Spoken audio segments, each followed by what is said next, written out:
Welcome to easy maths official.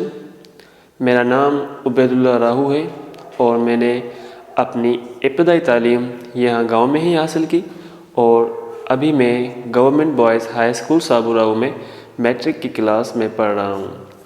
तो जैसे हर किसी बच्चे को, हर किसी शख्स को कोई ना कोई सब्जेक्ट लाजिमन पसंद होता है, तो जो मेरा ख़ुद का फेवरेट सब्जेक्ट है वो है मैथमेटिक्स। तो मैंने हमेशा बचपन से यही चाहा है कि मैं वो सब्जेक्ट जो मैं ख़ुद आसानी से समझ सकता हूँ, आसानी से एक्सप्लेन कर सकता हूँ, वही सब्जेक्ट मैं दूसरों को भी आसानी से ऑब्ज़र्व करके एक्सप्लेन करूँ। तो उसी हिसाब से मैंने अपना यह चैनल बनाया है। मैं इस चैनल पर मैं 6th क्लास से लेकर 10th क्लास तक मैथमेटिक्स की वीडियोस अपलोड करता रहूँगा। अगर मुझे और वक्त मिला तो मैं फर्स्ट ईयर और इंटर की भी क्लास इंशाल्लाह मैथमेटिक्स जो क्लासें होती हैं उनमें जो मैथमेटिक्स के सब्जेक्ट होते हैं वो भी मैं अपलोड करूँगा। तो आज हम इस वीडियो में 6th क्लास की मैथमेटिक्स में फर्स्ट चैप्टर पढ़ेंगे जिसका नाम है सेट। आप यहाँ पर बोर्ड पे देख सकते हैं चैप्टर फर्स्ट सेट्स। सबसे पहले हम अगर बात करें सेट्स की कि सेट होते क्या हैं, जैसा कि हम अपनी रूटीन लाइफ में रोज़मर्रा ज़िंदगी में सेट से रिलेटेड जो अल्फाज हैं वो अक्सर बोलते रहते हैं। जैसे डिनर सेट हो गया, सोफ़ा सेट हो गया, बुक्स का सेट हो गया, पेन का सेट हो गया, इसी तरह और भी काफ़ी सेट्स हैं। तो सबसे पहले कि सेट होता क्या है, मैथमेटिक्स की लैंग्वेज में हम कहते हैं सेट को what is set? A collection of well defined and distinct objects is called a set. मतलब अलग अलग और चिट्टी तरह वाज़े किए हुए चीज़ों को, मेड़ों को हम सेट कहते हैं।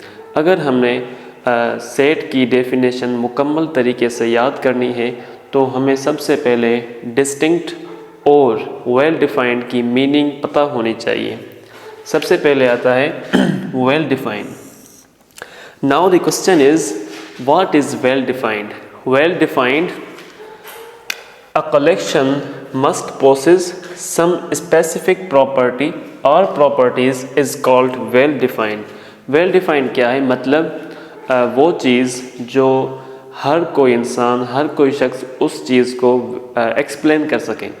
जिस तरह इंग्लिश लेटर्स हैं या फिर इंग्लिश लैंग्वेज के जो वोवल्स हैं, इंग्लिश वोवल्स के जो लेटर हैं वो 5 हैं, ठीक है, वोवल्स लेटर A-E-I-O-U। तो आप किसी भी बंदे से, किसी भी शख्स से अगर आप पूछेंगे कि भाई इंग्लिश वोवल्स के लेटर कौन से हैं, तो वो भी आपको यही बताएगा A-E-I-O-U। या फिर आप 6ठी क्लास से लेकर 10th क्लास के मैट्रिक के स्टूडेंट से भी पूछेंगे, या फिर 6th क्लास के स्टूडेंट से पूछेंगे, या फिर 7th क्लास के स्टूडेंट से पूछेंगे, या फिर 8th क्लास के स्टूडेंट से पूछेंगे, तब भी जो आंसर होगा वो सेम ही होगा और वही होगा A-E-I-O-U। तो वेल डिफाइंड को अगर हम एक्सप्लेन करें कि वो चीज़, जिस चीज़ को हर किसी इंसान एक्सेप्ट करे, उसका जो कॉमन सेंस है उस चीज़ को वही चीज़ एक्सेप्ट करे, तो ये हो गया हमारा well defined. Now the question is what is distinct? Distinct क्या है? Distinct a collection of different object is called a set. Set में क्या होता है? मुख्तलिफ ऑब्जेक्ट्स होते हैं, उनको हम जब मिलाते हैं तभी वो डिस्टिंक्ट ऑब्जेक्ट्स बनते हैं। सेट में यही होता है, सबसे पहले कुछ ऑब्जेक्ट होंगे, फिर हम तस्दीक करेंगे कि वो ऑब्जेक्ट वेल डिफाइंड है या फिर नहीं है। तो सेट को अगर हम एक लफ्ज़ में बयान करें तो वो होगा कि वो मेड़, वो कलेक्शन जो वेल डिफाइंड भी हो, डिस्टिंक्ट भी हो। कोई भी कलेक्शन हो, कोई भी मेड़ हो, अगर वेल डिफाइंड और डिस्टिंक्ट की कंडीशंस एक्सेप्ट करता है तो वो सेट है। अगर वो ये 2 कंडीशंस एक्सेप्ट नहीं करता तो वो जो भी हमारी कलेक्शन है वो सेट नहीं है, सिर्फ कलेक्शन ही है। अब हम आते हैं सेट के मिसाल पर। जब मैं आपको सेट की मिसाल समझाऊंगा, सेट्स की मिसाल एक्सप्लेन करूंगा, तभी आपका इंशाल्लाह आई होप के कॉन्सेप्ट क्लियर हो जाए। हमारा जो पहला एग्जाम्पल है वो है the student of class 6 of your school. तो ये जो एग्जाम्पल है, इस एग्जाम्पल को हर कोई एक्सेप्ट करेगा। सबसे पहले अगर हम स्कूल में जाएं, हम कहीं ज़्यादा दूर नहीं जाते, सबसे पहले हम एग्जाम्पल के हिसाब से अपने स्कूल में ही आते हैं। तो स्कूल में अगर आप किसी से भी पूछेंगे कि भाई the student of class 6 of your school, क्या ये सेट है या फिर नहीं है, तो उस पूरे स्कूल में 6 क्लास के जो स्टूडेंट्स हैं वो सभी एक्सेप्ट करते हैं कि भाई ये जो स्टूडेंट्स हैं वो 6 क्लास के ही हैं। ठीक है, तो अब हम पहले कंडीशन पे आते हैं, वेल डिफाइंड।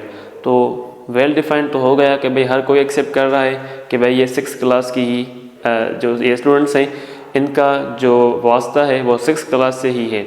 अगर आप किसी टीचर से पूछेंगे या फिर आप मैट्रिक के स्टूडेंट से पूछेंगे या फिर आप 9th के स्टूडेंट से पूछेंगे, तभी वो आपको सेम ही जवाब देगा कि भाई ये सेट पॉसिबल है, ये कलेक्शन पॉसिबल है, क्योंकि ये कलेक्शन जो है वो वेल डिफाइंड है। अब हम आते हैं डिस्टिंक्ट पर। वो तो ऑलरेडी इसमें मौजूद है क्योंकि 6 क्लास में जो स्टूडेंट्स हैं वो सभी ऑब्जेक्ट्स हैं। तो ये हो गया हमारा पहला एग्जाम्पल। हम अब आते हैं दूसरे एग्जाम्पल पे, जो है the collection of favourite books. अब हम थोड़ा गौर करें कि क्या ये सेट है या फिर नहीं। तो सबसे पहले हम आते हैं हमारे पहले कंडीशन पे, जो है वेल डिफाइंड। अब ये जो कंडीशन है वो वेल डिफाइंड नहीं है। क्यों? क्योंकि हर किसी इंसान के अपने विचार हैं, हर किसी इंसान की अपनी मेंटेलिटी है। किसी को इंग्लिश पसंद है तो किसी को कोई दूसरा सब्जेक्ट पसंद है। जिस तरह मुझे मैथमेटिक्स पसंद है तो किसी और को तो ये ज़रूरी नहीं कि उसको मैथमेटिक्स ही पसंद हो, उसको इंग्लिश भी पसंद हो सकता है, सोशल स्टडी भी पसंद हो सकता है, या फिर उर्दू भी पसंद हो सकता है, सिंधी भी पसंद हो सकता है। हर किसी इंसान के अपने विचार होते हैं और उसको अपना अपना ही सब्जेक्ट ही पसंद होता है। तो ये हमारी जो कलेक्शन है वो वेल डिफाइंड नहीं है बट डिस्टिंक्ट है, क्योंकि इसमें फेवरेट जो बुक्स हैं वो डिफरेंट बुक्स होते हैं। तो ये कलेक्शन वेल डिफाइंड नहीं है, सिर्फ डिस्टिंक्ट है। हमने पहले यही पढ़ा है कि जो भी कलेक्शन है, जो भी मेड है, वो अगर वेल डिफाइंड भी हो और डिस्टिंक्ट भी हो तभी उसी कलेक्शन को हम सेट कह सकते हैं। बाय द वे नहीं कह सकते कि वो सेट नहीं है। तो हम आते हैं अब हमारे तीसरे example, collection of days of a week, हफ्ते के दिनों का सेट। तो अगर हम बात करें इस सेट की तो ये बिल्कुल सेट है। अब सवाल ये है कि क्यों सेट है? क्योंकि ये जो सेट है हमारी 2 ही कंडीशंस हैं और वो 2 ही कंडीशंस यहाँ पर फुलफ़िल हो रही हैं। सबसे पहले जो हमारी कंडीशन है वो है वेल डिफाइंड।